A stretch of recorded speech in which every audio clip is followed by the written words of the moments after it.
하나님의 말씀입니다. 요한복음 2장 1절부터 제가 여러분들에게 봉독해 드립니다. 사흘째 되던 날 갈릴리 가나에 혼례가 있어 예수의 어머니도 거기 계시고 예수와 그의 제자들도 혼례의 청함을 받았더니 포도주가 떨어진지라. 예수의 어머니가 예수에게 이르되 저들에게 포도주가 없다 하니 예수께서 이르시되 여자여 나와 무슨 상관이 있나이까? 내 때가 아직 이르지 아니하였나이다. 그의 어머니가 하인들에게 이르되 너희에게 무슨 말씀을 하시든지 그대로 하라 하니라. 거기에 유대인의 정결 예식을 따라 두세 통 드는 돌 항아리 6이 놓였는지라. 예수께서 그들에게 이르시되 항아리에 물을 채우라 하신즉 아귀까지 채우니 이제는 떠서 연회장에게 갖다 주라 하심에 갖다 주었더니 연회장은 물로 된 포도주를 맛보고도 어디서 났는지 알지 못하되 물 떠온 하인들은 알더라. 연회장이 신랑을 불러 말하되 사람마다 먼저 좋은 포도주를 내고 취한 후에 낮은 것을 내거늘 그대는 지금까지 좋은 포도주를 두었도다 하니라. 예수께서 이 첫 표적을 갈릴리 가나에서 행하여 그의 영광을 나타내심에 제자들이 그를 믿으니라. 아멘. 태어난 지 6주 되었을 때에 갑자기 몸에 고열이 나고 그 고열로 인해서 실명을 하고 95년 동안을 시각장애인으로 산 사람이 있었습니다. 미국 교회사에서는 찬송가 작사가로 그리고 작곡가로 유명한 패니 크로스비라고 하는 그 여인입니다. 독실한 기독교인 가정에서 출생해서 자랐던 그가 8살 때에 이런 글을 썼습니다. 내가 비록 볼 수 없기는 하지만 얼마나 행복한 아이인지 모릅니다. 저는 많은 복을 받았기 때문에 비록 앞을 보지 못하지만 이 세상을 사는 동안에 항상 만족하며 감사하며 살기로 마음을 정했습니다. 나는 내가 소경이기 때문에 울거나 한숨을 쉬는 일을 할 수도 없거니와 하지도 않을 겁니다. 8살의 나이면 너무 어려서 인생을 이렇게 낙관적이고 낙천적으로 보는 걸까요? 항상 감사하며 만족하며 살기에는 세상의 풍파가 얼마나 험하고 얼마나 많은지 몰라서 앞으로 장애인으로 그가 살아가야 할 날 동안 흘려야 할 그 눈물과 그 한숨이 그리고 그 슬픔이 기쁨의 순간들보다 훨씬 더 많을 텐데 인생을 너무 쉽게 보아서 이런 고백을 하고 있는 건가요? 아직 철이 없고 인생을 몰라서 나는 평생 만족과 감사로 살겠다는 이런 고백을 감히 했던 걸까요? 물론 살아가면서 눈물도 많았을 것이고 그리고 그 평생을 시각장애인으로 살면서 겪었던 그 불편함도 틀림없이 많았을 겁니다. 패니 크로스비가 53살이 되었을 때 그가 이런 찬송시를 썼습니다. 예수를 나의 구주 삼고 성령과 피로써 거듭나니 이 세상에서 내 영혼이 하늘의 영광 누리도다. 주 안의 기쁨 누림으로 마음의 풍랑이 잔잔하니 세상과 나는 간 곳 없고 구속한 주만 보이도다. 이것이 나의 간증이요 이것이 나의 찬송일세.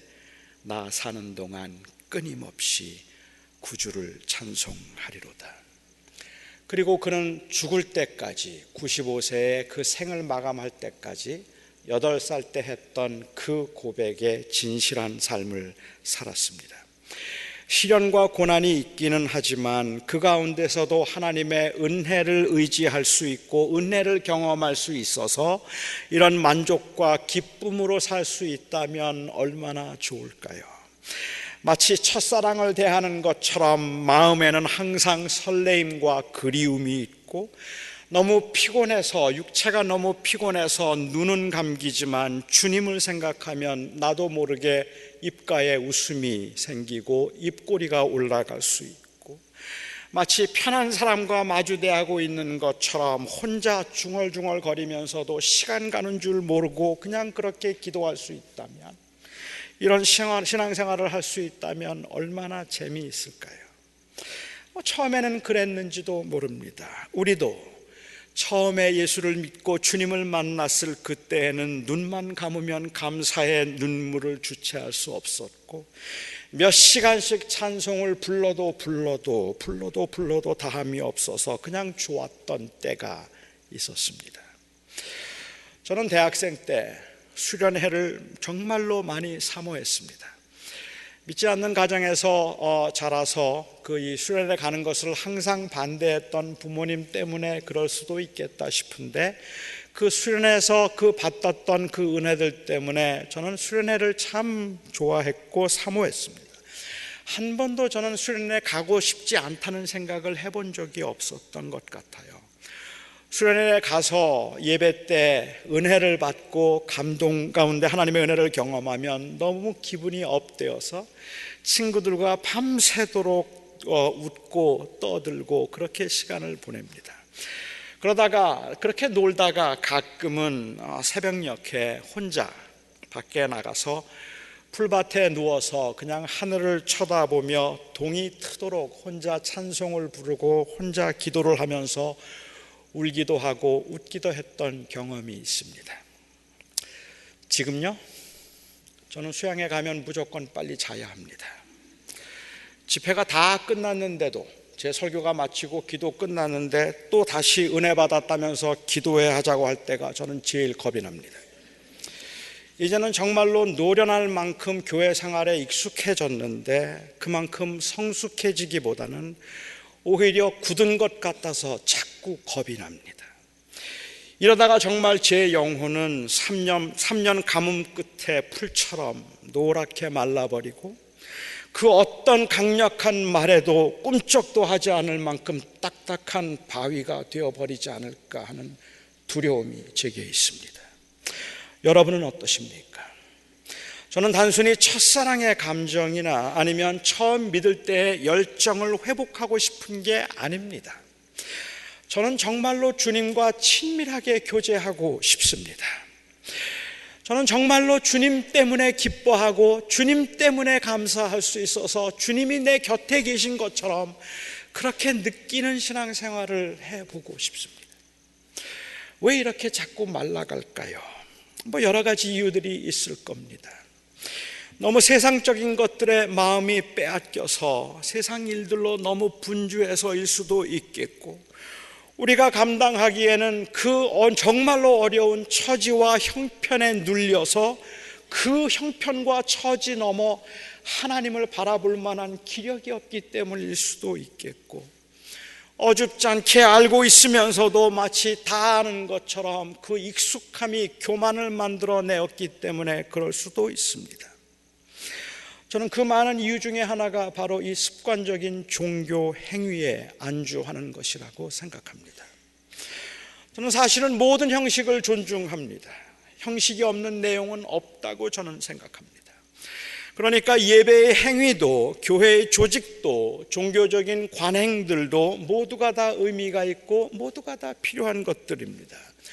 인간의 굴레는 그런 외형적인 모습에서 비롯되는 것이 아니라 인간의 마음에서부터 비롯되는 것이기 때문에 그것들을 무시하고 거부해서 자유로운 영혼이 되는 것은 아닙니다. 그럼에도 불구하고 저희는 이 종교적인 습관과 의무감에 경계해야 할 것이 있음을 우리가 인식해야 할 것입니다. 오늘 본문이 아마도 그 내용이 아닐까 하는 생각을 저는 하는데, 오늘 사실 본문을 어떻게 이해해야 할지 저는 고민을 참 많이 했습니다. 제가 가졌던 우선적인 고민은 이 사건이 당시 교회에 어떤 의미가 있길래 다른 복음서에서는 아무도 기록하지 않고 있는 이 사건을 사도 요한은 예수님께서 보여주신 첫 번째 표적으로 소개를 하고 있는 것일까 하는 것이 궁금했습니다. 요한은 이 사건을 단순히 예수님께서 행하신 첫 번째 기적의 사건이었음에도 불구하고 너무 알려지지 않은 것 같아서 첫 번째로 베푸신 기적은 바로 이것이었음을 사람들에게 알리기 위한 목적으로 이 기록을 한 것은 아닌 것 같아요. 물로 포도주를 만드신 이 사건은 굉장히 유명하면서도 정말 많은 분들이 이 사건을 대할 때마다 많은 질문과 의문을 가지고 있는 사건이기도 합니다. 만일 이 사건을 오늘 처음 대하는 분들이라면 처음 이 사건을 보면서도 여러분들은 아마 이런 질문들이 떠오를 것 같습니다. 잔치집에 포도주가 떨어졌는데 예수의 어머니는 왜 예수님에게 그 사실을 알렸을까요? 요한복음에서는 예수님의 어머니인 이 마리아의 이름을 한 번도 사용하지 않고, 요한은 물론 자기 이름도 쓰지 않지만 이 마리아를 예수의 어머니라고 계속 칭하고 있는데, 예수의 어머니는 왜 예수님에게 이 사실을 알렸을까요? 그때까지 예수님은 한 번도 기적을 베푸신 적이 없었는데 말입니다. 왜 예수님은 자기 어머니를 여자라고 불렀을까요? 예수님은 하나님이시기 때문에 그 신성적인 사역의 측면에서 그냥 그 여자여라고 불렀다고 어떤 사람들은 말하기도 하고, 또한 여기에 여자라고 번역된 헬라어는 영어로는 아마도 mam이라고 하는 이 단어가 가장 가깝게 해석할 수 있는 단어이기 때문에 여자여라는 말은 사실은 존칭어라고 그렇게 설명하기도 하지만 틀림없이 어머니를 부르는 일반적인 호칭은 아닙니다. 사람들은 어머니를 부를 때 그렇게 여자여라고 부르지 않습니다. 아무리 존칭이라도. 예수께서 아직 내 때가 이르지 않았으니 나와 무슨 상관이 있습니까? 라고 하신 이 말씀은 예수님께서 아직은 도우실 의사가 없다는 그러한 의미로 우리는 이해가 되는데, 왜 마리아는 그 예수님의 내가 무슨 상관이 있는가라는 이야기를 듣고도 하인을 찾아가서 예수께서 명하시는 대로 하라고 말을 했을까요?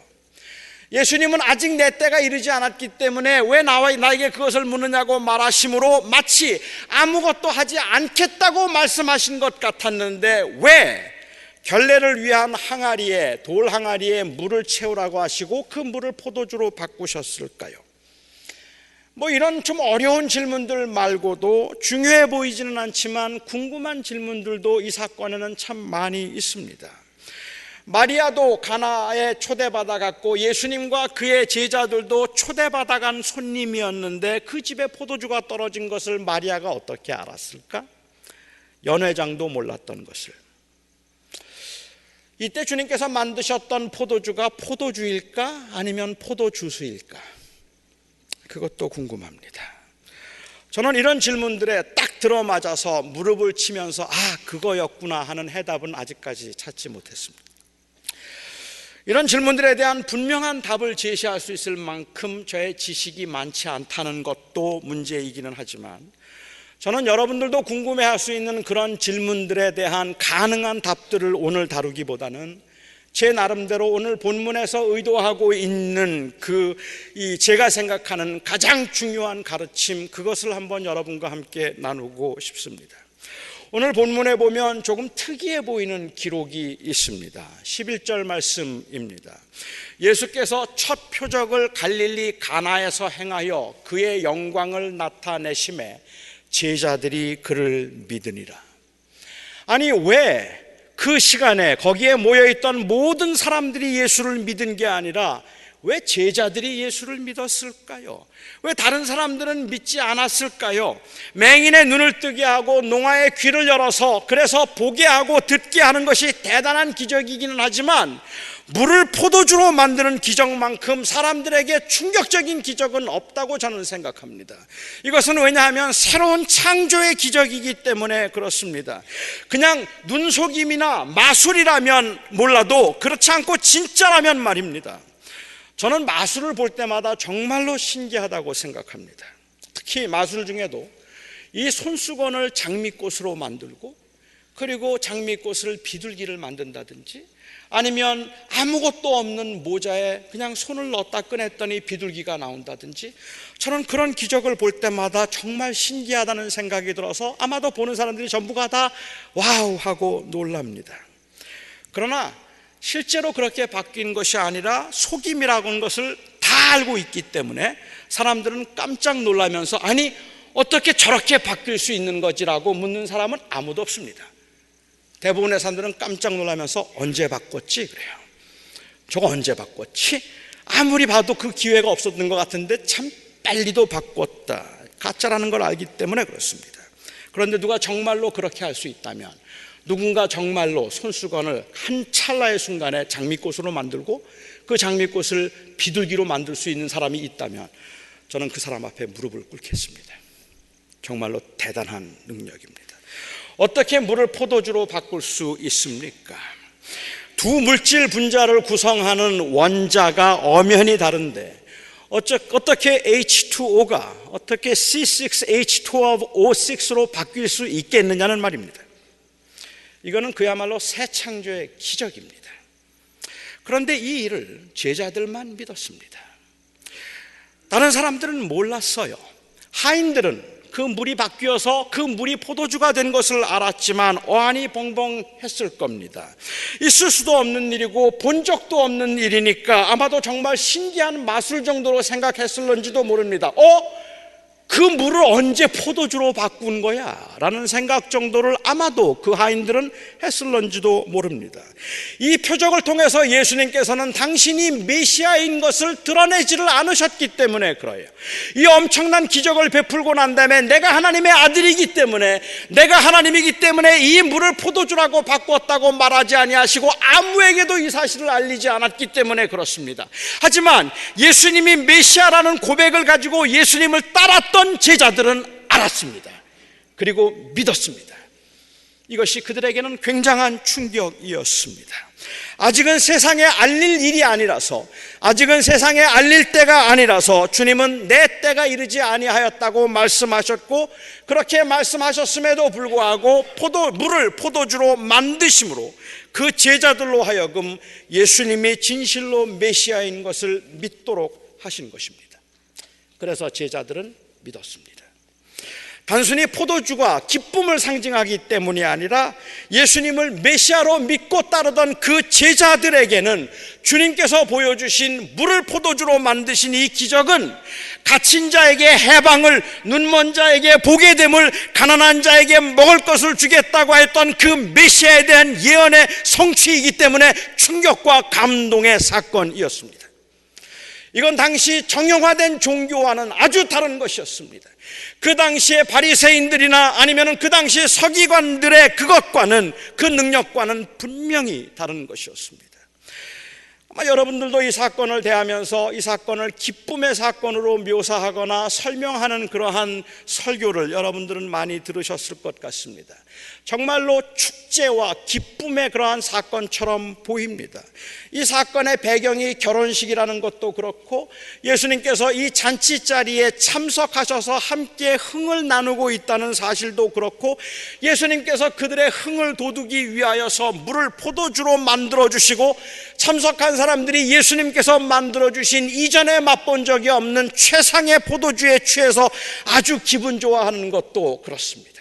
정말로 잔치 분위기, 기쁨의 분위기입니다. 하지만 이 말씀에서 느끼는 그 해방감과 기쁨은 최상의 포도주를 마실 수 있는 그 가능성에서 비롯된 것이 아닙니다. 이 사건에서 느끼는 기쁨은 물에서 바뀐 포도주에 있는 것이 아니라 바로 물을 포도주로 바꾸어 주심으로 메시아이심을 보여주신 예수님에게 있습니다. 그곳에 있던 많은 사람들이, 그 자리에 참석했던, 연회장에 참석했던 모든 손님들은 그 물이 포도주로 바뀐 그 최상의 포도주를 마시면서 기분 좋아하고 즐거워했지만, 그곳에서 그 포도주로 바뀐 포도주의 맛 때문이 아니라 더 훨씬 더 큰 기쁨과 충격을 가졌던 사람들은 바로 제자들이었단 말입니다. 왜냐하면 그들은 예수가 메시아임을 보았기 때문입니다. 그 사건은 바로 그가 메시아임을 보여주고 있는 사건이었기 때문에 그렇습니다.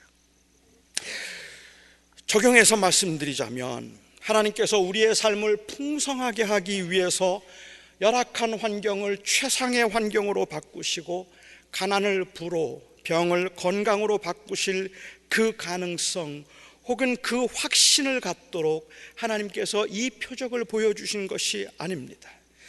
사도 요한은 당시 교인들이 예수를 잃어버린 채 예수를 통하여 주어진, 메시아를 통하여 주어진 그 진정한 영적인 자유와 해방을 잃어버린 채 그들의 신앙을 하나의 종교적인 행위로 만들어 버림으로, 아니면 이 땅에서 누릴 그 풍요로움과 그리고 그 성공, 그것을 최고의 기쁨으로 만들어 버림으로 그리스도를 만나고 그리스도와 연합하여서 누릴 수 있는 참된 자유와 기쁨을 잃어버리고 있음을 경고하고 있는 것입니다.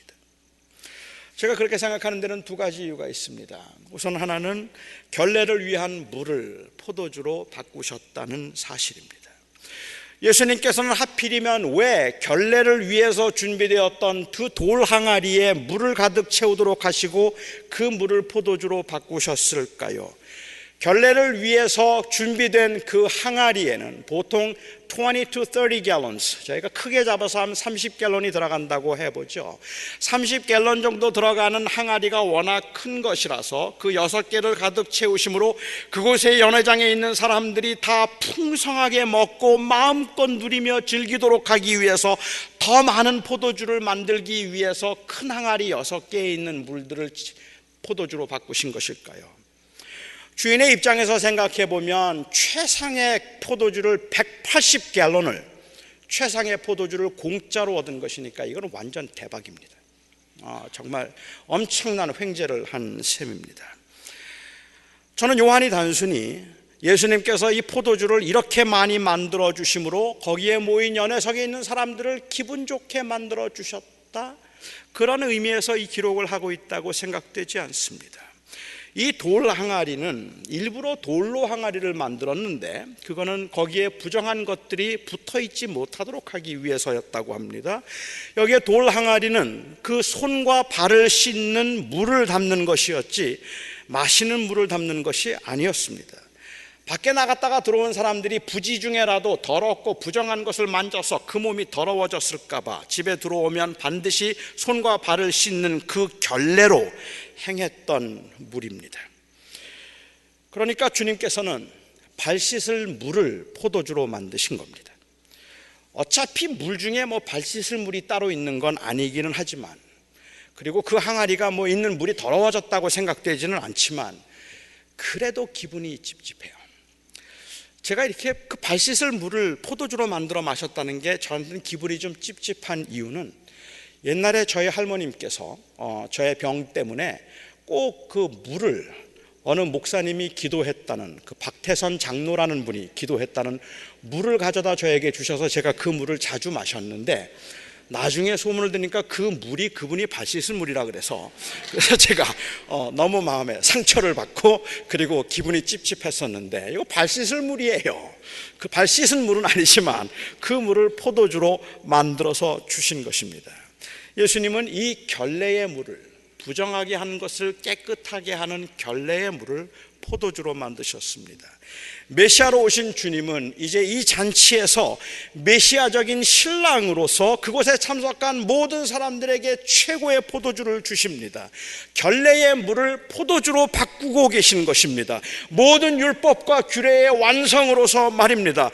저는 여기서 율법과 규례라는 말 대신에 모든 종교적인 예식과 의무감이라는 말을 쓰고 싶습니다. 어쩌면 현대인들에게는 이 말들이 더 마음에 와 닿을 것이기 때문에 그렇습니다.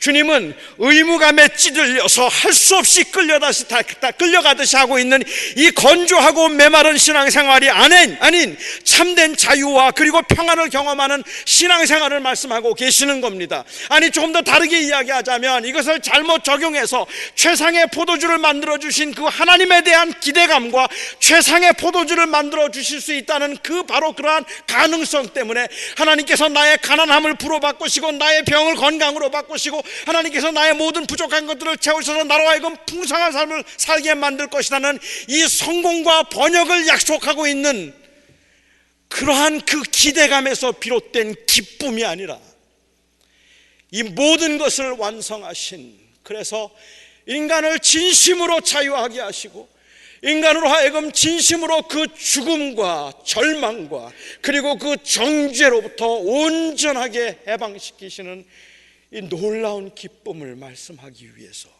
주님은 바로 이 포도주의 그 결례의 물을 포도주로 바꾸심으로 그가 메시아이심을 표적으로 제자들에게 보여주신 것입니다. 바로 예수님과의 만남이고 예수님과의 연합이고 예수님과의 동행입니다. 물도 아니고 물에서 바뀐 포도주도 아닌 눈먼 자들의 눈을 밝히시고 갇힌 자들을 감옥에서 이끌어내시며 흑암에 앉은 자들을 해방시키시는 메시아, 우리 주 예수 그리스도를 주목하도록 하기 위함입니다. 주님께서 우리에게 주신 그것은 그냥 죽은 것 같은 종교 행위가 아닙니다. 다시 말씀드립니다.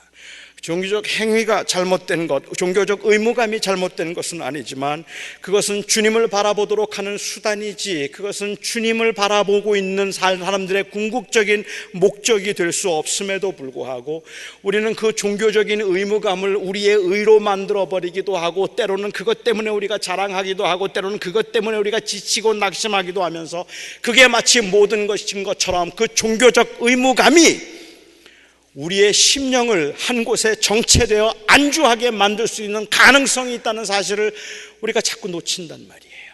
그러면 정말 그리스도는 놓치고 그리스도는 빠진 채 그냥 행위만 남게 되죠.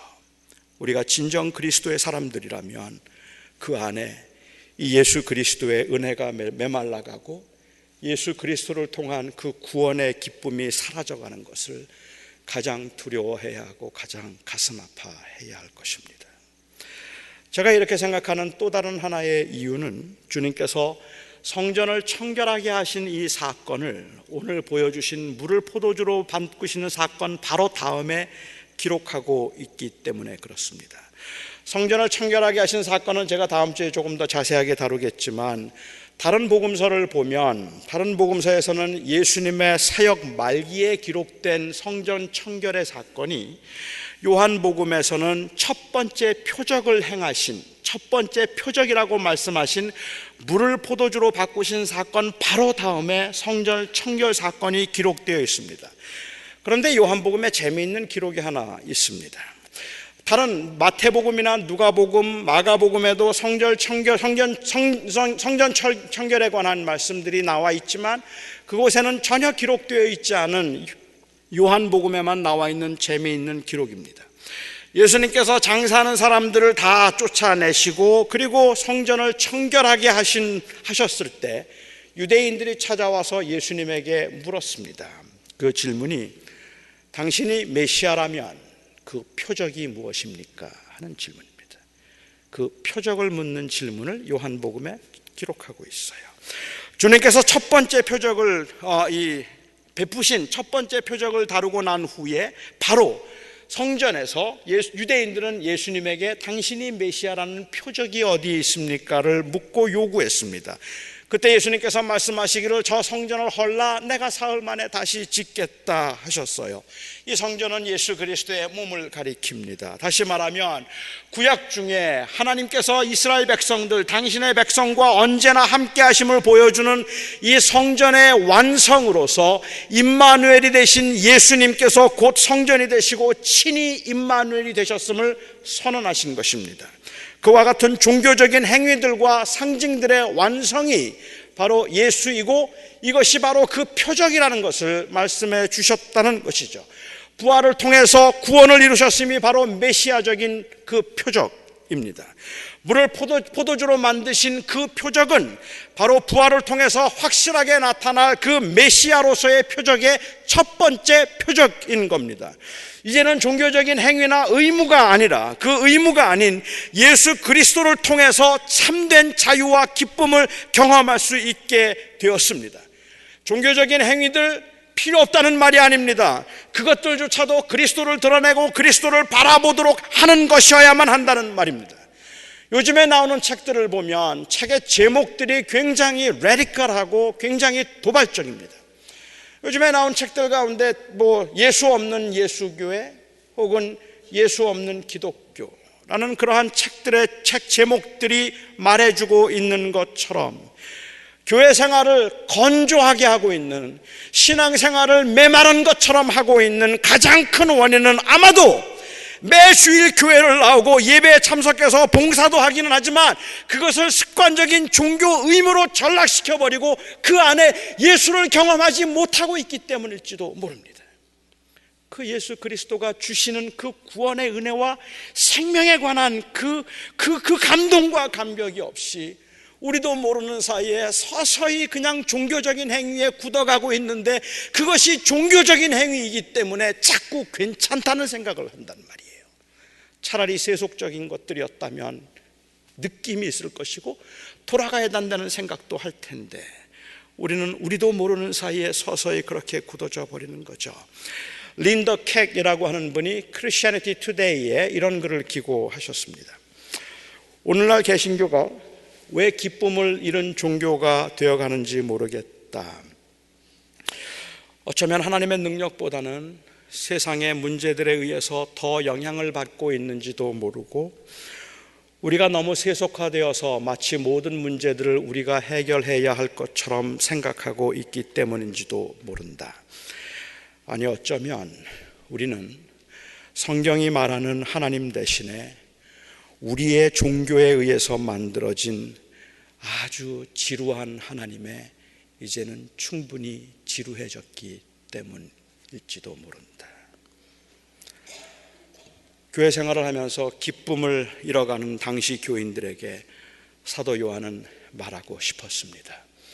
이 세상에 있는 여러 가지 혼란하고 복잡한 문제들 가운데 메시아를 주목하기보다는 오히려 언제쯤 이 물을 포도주로 바꿔주실 건가요?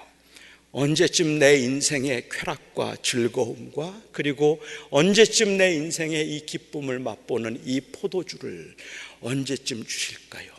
이제 더 이상은 이 밋밋한 물에 지겨워졌으니 제발 이 밋밋하고 이 답답하고 맛없는 물을 포도주로 바꾸어 내 인생의 쾌락과 즐거움을 주시옵소서.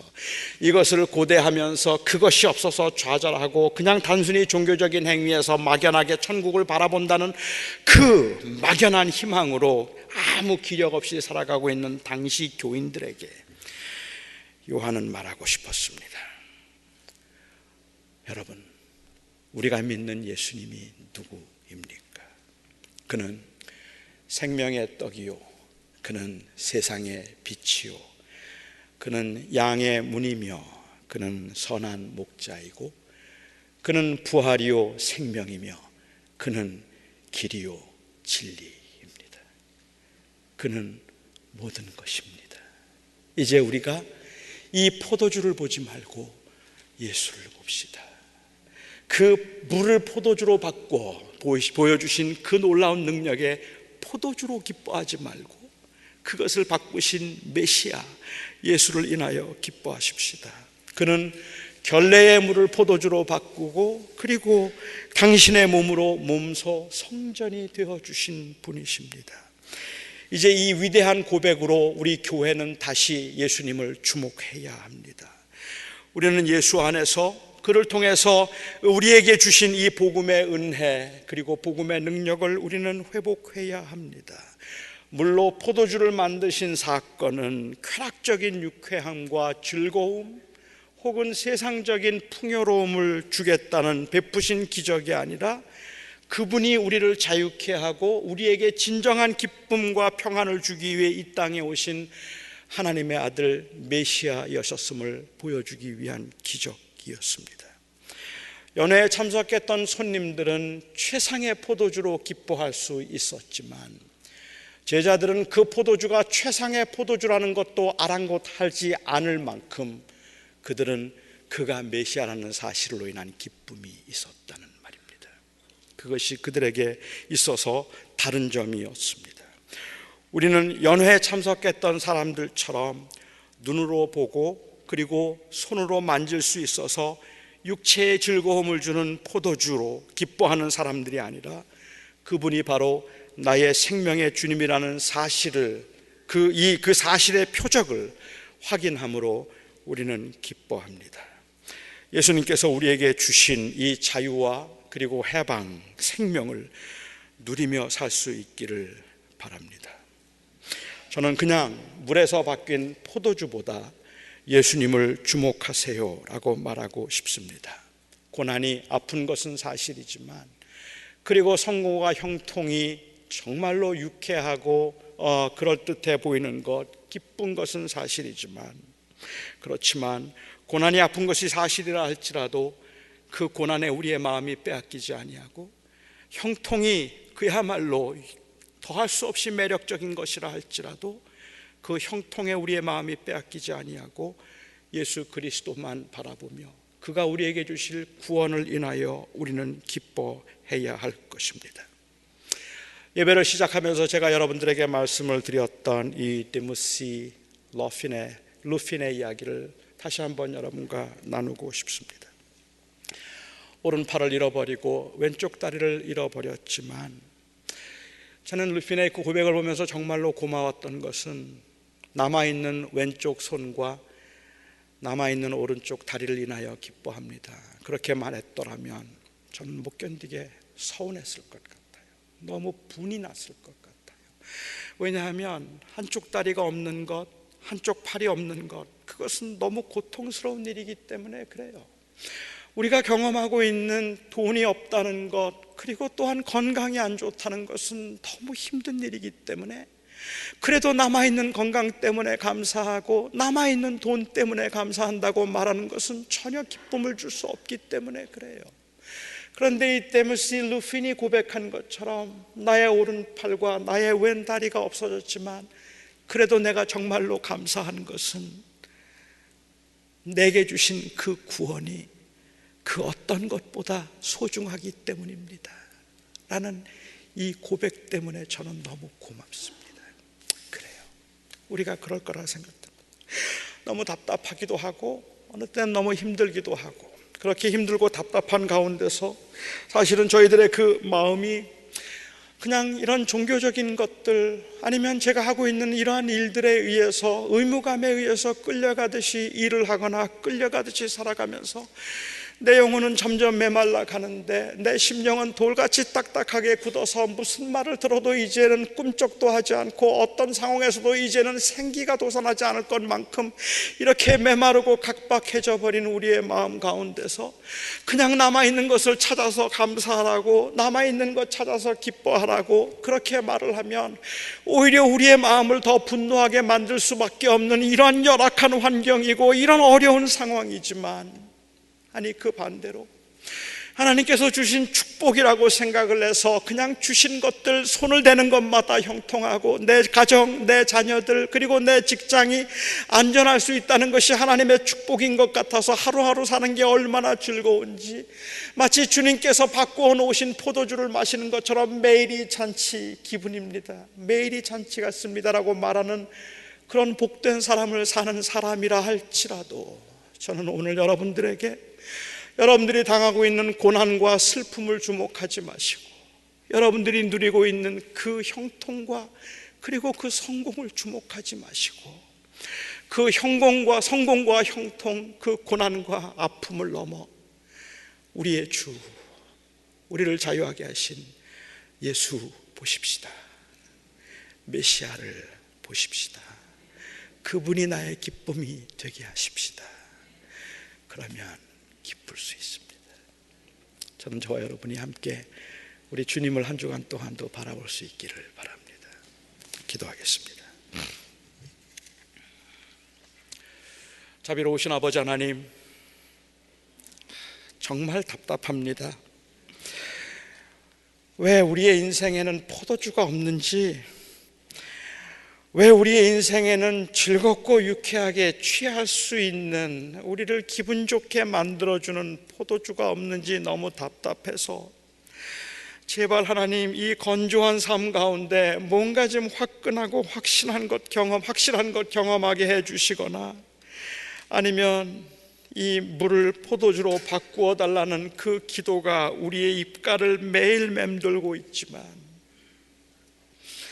우리는 압니다. 주님, 그것들이 줄 수 있는 기쁨과 우리가 주님을 만났을 때 주님께서 주셨던 기쁨은 다른 것임을 합니다. 그런데도 우리가 너무 약해서, 너무 힘들어서 자꾸 눈앞에 있는 기쁨을 찾아가려고 합니다.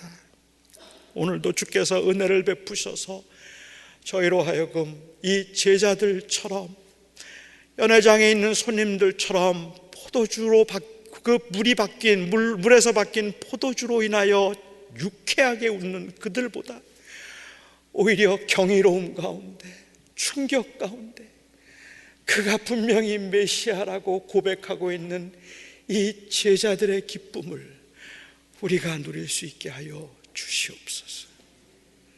예수님의 이름으로 간절히 기도하옵나이다. 아멘.